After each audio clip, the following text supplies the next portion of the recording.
Hi, my name is John Kim, and I'm a therapist who went through his own rebirth. I share my feelings and revelations. I believe in casual over clinical and with you instead of at you. I come unrehearsed on purpose because self help doesn't have to be so complicated.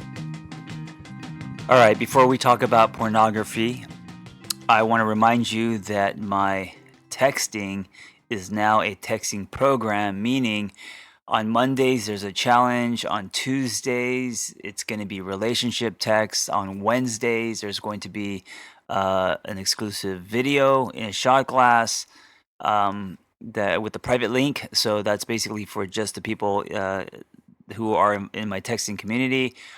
Thursday, Therapy Thursdays, and then Friday, you get this Google Doc on a topic that goes deeper. So I'm doing this so it's not just about getting random texts, but it's about having some structure and a program.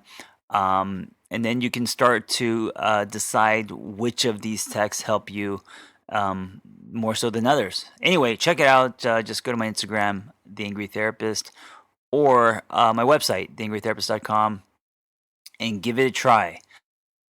Okay, now let's talk about porn. So I'm talking about this because I get so many questions via Instagram where, and they're mostly women. And the question is basically, what's your take on porn? And I can't answer it in one of those Instagram story slides because it's complicated and there's so much to explore and discuss. And so I thought I'd turn it into an episode. I also hesitate in answering because um, it feels very loaded because most of the women who ask me this are angry that their boyfriends are watching porn and they don't think it's right and it's a form of in a way in a way like cheating, right? So and I understand that. So let's talk about this first. I want to tell you just a little bit about my story and my relationship with pornography. So when I was I don't know, probably 10, 9, 10, 11. When I was really young, um, my parents were never home because they had businesses, of course, and it was always about um, putting food on the table, right? Just being immigrants to America. They worked long hours. And so I had the keys to the castle. I could do anything I wanted, eat whatever I wanted. They thought being American meant filling the cupboards with Twinkies and all the cereals and candy bars, and so basically, I lived in a liquor store, and one of the reasons why I had so many friends was because they would all come over and just take advantage of all the treats. We also had a cable box, and back then, it would obviously there was no internet or digital streaming. It was via cable, and we had something called On TV and Select TV and the Playboy channel and all that.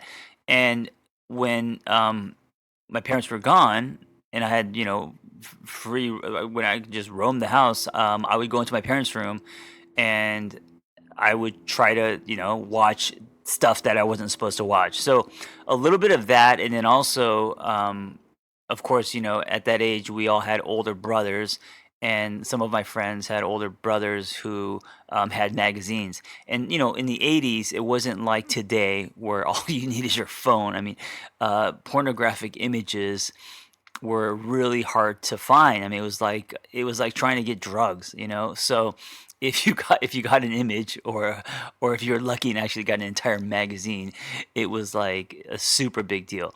Um, so I remember one of my friends, he found he had this image. It was actually black and white, which is weird, and it wasn't Playboy because Playboy is just with Playboy. Obviously, there's no sex. It's just women, and there's they're not like spread eagle, right? It's just nudes.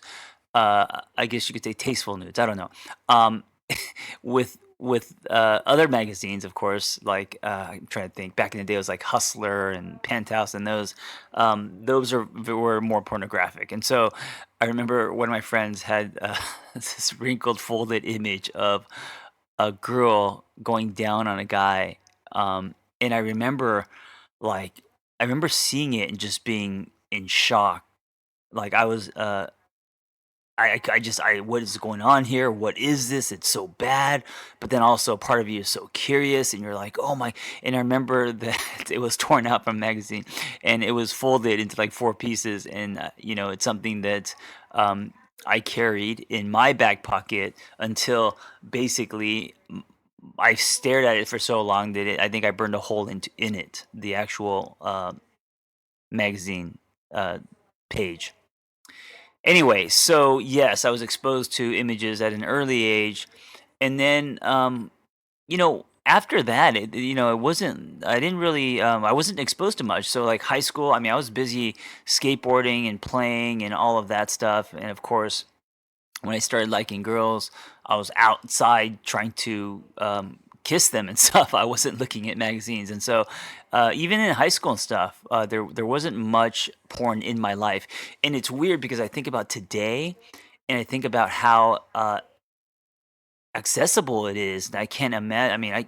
I mean, it's nuts. Like once you have a cell phone, unless your parents lock it and stuff, and hopefully they do. At any age, you can just within seconds see images that compared to what I saw, what you can see today is crazy, right? And so I can't imagine how that wires people today, both men and women, boys and girls. But for me, I didn't see much of it. I wasn't exposed to much of it in high school. Then, of course, in college, it was around more. I joined a fraternity because I went to Cal State Northridge, which was a commuter school, and there was nothing to do. You basically had no social life unless you joined a fraternity. So I got sucked into that for about a year. And of course, in the frat house, there's, just shit everywhere. So alcohol and magazines and movies and all that stuff. So there was some of that stuff there, but I wasn't, there was never a problem. It didn't affect me that much. Um, but I remember even like in high school, I went over to a friend's house and her dad had a bunch of Playboys. And I remember grabbing one and taking it into the restroom, like I was going to the restroom and just flipping through it, right? So I definitely had curiosity. I definitely, if the magazines were there, of course I would look at them, right? So all of that. We'll be right back after this brief message. So I have tried many meal delivery services throughout the years because I have no idea how to cook. And I gotta say, Sakara is my favorite. Here's what I love about Sakara.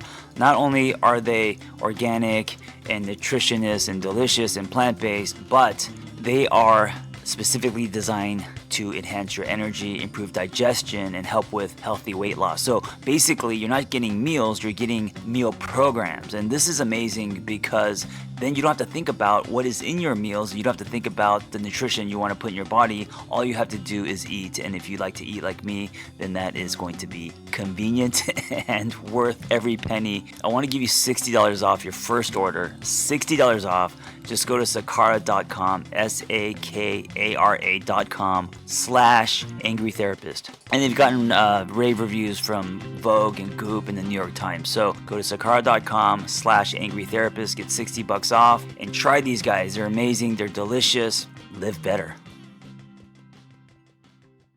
And then it wasn't until, man, I was probably in my 20s, and my marriage wasn't going well, and the internet came out. And I remember this day, um, my wife at the time came home.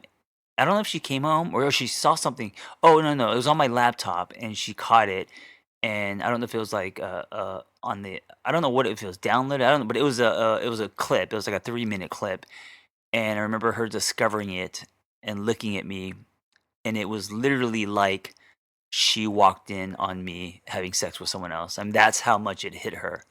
And of course, I internalized it.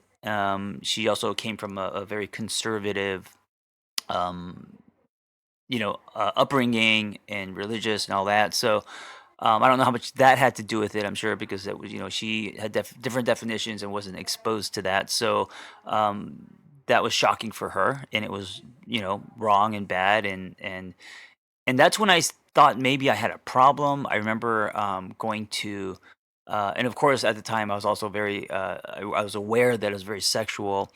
and thinking about images and always kind of in sexual fantasy throughout the day. Um, and so I thought maybe I was a sex addict, and it wasn't just because of that one image. I mean, or that one 3 minute video. It was just me playing back my life and my wiring and how I am, knowing that addiction is in my blood and all that. So I started going to SAA meetings, and uh, it's 12 step. It's basically Sex Addicts Anonymous, and also SLA, meaning Sex Love Addicts. So there's SAA and SLA. One is love addiction. One is sex addiction, and usually the sex addiction meetings are 99% men. There might be one woman, and then in the SLA, the love addiction meetings, it's mostly women sprinkled with men. Anyway, and those are great meetings. Lots of amazing stories and shares, and they're powerful, just like the AA meetings and Al-Anon and all that. So I went on that journey for a little bit, and then bringing it to like kind of the here and now and today and now on my views on pornography. So one, I do think that um, being exposed to those kind of images early on does wire you a certain way. Absolutely. I mean, how could it not, right? So it doesn't matter if you're looking at sex, or if you're exposed to violence or whatever you're exposed to, and especially kids today, whether it's people chopping each other's heads off in video games or watching pornography, it's going to affect them in some way. So I do believe that 100%. I think that also the way that pornography is portrayed, meaning it's mostly, and I know there is porn for women too, but it's mostly um, slanted and angled and edited and filmed for the heterosexual man. Well, I'm talking about straight porn. Of course, gay porn's a whole different topic. I have not watched gay porn, but straight porn, it's um, it's a lot of, I think, it's a lot of I don't want to say yeah, I mean it's false advertising, but it's a lot of distorted intimacy, right? So if you're young and you're watching um, men with baby arms in between their legs, and you're watching men being aggressive, and you're watching women uh, liking the men being aggressive, right? That's going to send a certain message. I think porn can be dangerous in that it gets men to perform, right? It gets men to measure their penis, and that, of course, being attached to their worth and manhood. I think porn can be dangerous because it could also be very addictive. It could become a habit, right? Like any addiction. Um, Anything that shoots dopamine into your brain or gives you some kind of high, whether it's food or uh, porn or gambling or whatever, can become a problem. So, yes, I think porn can be damaging and um, destructive in many ways. Absolutely. Now, does that mean that it's completely wrong and off? No, I think like anything, I don't believe in absolutes, right? The absolutes, absolutes. I don't believe in absolutes. I don't. I said it again. Um, I don't believe in like black and white, right? So if you can use porn, and I've done this too. I've actually watched porn with my partner. Um, if you can use it as a tool, if you use it where it doesn't control you, if you can watch it where it's not brainwashing you, right? If you're aware of what it is, right? That it is a lot of acting and a lot of pretending and and a lot of um, performance, and you're aware of that. Um, it can be an aid. Like it's like saying sex toys are bad, right? Because it's not natural and or whatever. No, they can be tools. They can be aids. I think it's about um, a dependency on it. I think it's about if it's causing you to internalize. If it's causing you to create a warped definition of sex and intimacy, if it's causing you to spend like lose your life, meaning spend too much money on it or lose track of time. I mean, if all you're doing is watching porn all day and not getting off the couch, then yes, that's definitely a problem. Um, Also, if porn is causing you to um, scratch a bigger itch, meaning if that turns into suddenly you're getting escorts or getting masseuses or whatever you're doing, then that could obviously be a problem. So yes, I think that it can be dangerous, and I think that it can be harmful. At the end of the day, you have to define what it means to you. So um, whether you watch porn or not watch porn, um, you have to decide what it means to you, right? And it's the same with anything that can be addictive. I mean, even exercise, right? If you are if you're working out 3 times a day and your basically life revolves around that, you have to decide if that's a problem, right, or if that's healthy, and you got to be really honest with yourself. I think if you have addiction in your blood, you should be more aware of anything that creates that kind of high. Um, I think also if you're in a relationship, it's important to talk about these things, right? So if your partner is completely against it, you have to take that into consideration. Now, it doesn't mean that you have to stop. I mean, it just means that there's a conversation there, and then your partner also has to explore what that means to her or him, and why that is bad or wrong, or why that hurts them or makes them angry. Usually, it's because you are fantasizing and getting off with someone that is not them, and so a lot of times they see that as cheating. They see that as um, you drifting. That they see that as that not being. I mean, that's not cool, right? So, and other people, because I've also been in relationships with women are completely cool with it and supportive of it, and they sometimes watch it themselves and all that. So it depends on the individual. It depends on your relationship with your partner and all of that stuff. So, what is my take on porn? Um, I think in moderation, and it's not just with porn; it's with anything. Uh, Anything that has control over you, I think, is a problem. Anything where you have control over it, and this is where you really have to be honest with yourself, right? So, it doesn't matter if we're talking about working out or pornography or donuts. If if it's in moderation and you believe that it's not destructive to your life or your soul or your values or your relationship, then to each their own. I really don't have judgment on people who watch it or people who don't. But if it is consuming, if it is leading to other disruptive behavior, if it is a way to numb, to hide, which also food can be, right? Um, then then it can be a problem, and it can be addictive, and it can be dangerous, and it can be toxic, and all of that. All of that being said, I do think, and this is kind of my bigger note, um, you have to know and you have to be aware of how it brainwashes us. So when you look at pornography, you can't look at it like, okay, that's what intimacy looks like. That's the blueprint I need to trace. That's the average size of a man. That's how long he lasts. Those are the positions that we're supposed to do, right? So if you're using it as education, then I think that is wrong and dangerous, and it's going to lead you down um, a lot of hurt and disappointment and not non-healthy behaviors, right?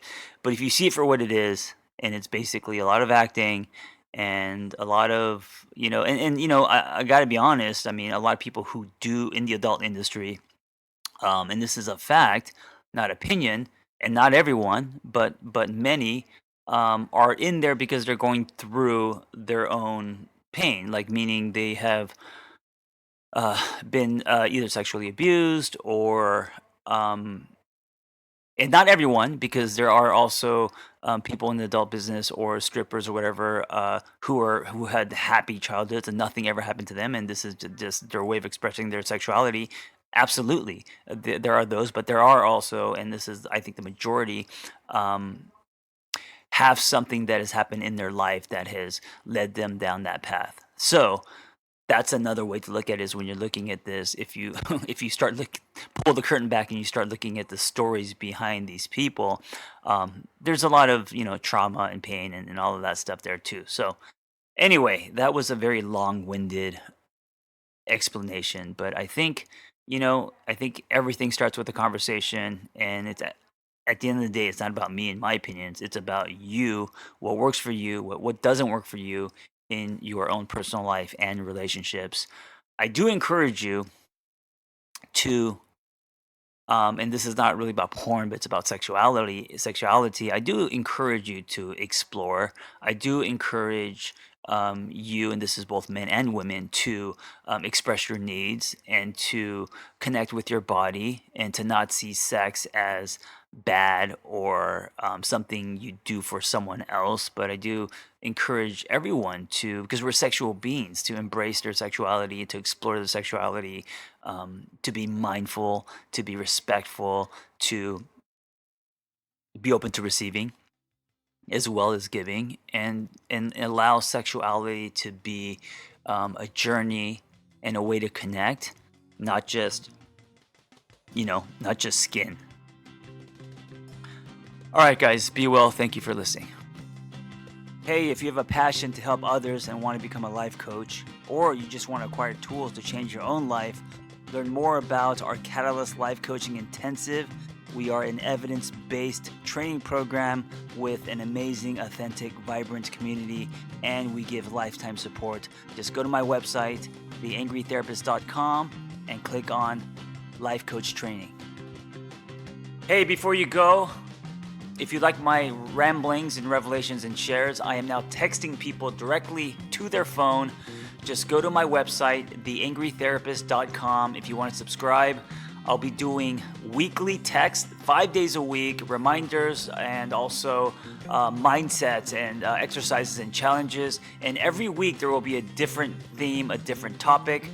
So I hope to see you in your phone. And also, if you enjoy this conversation, I hope you help me spread the dialogue and help other people by sharing it. You never know what people need to hear. So if it's helped you, I hope you can help me help others.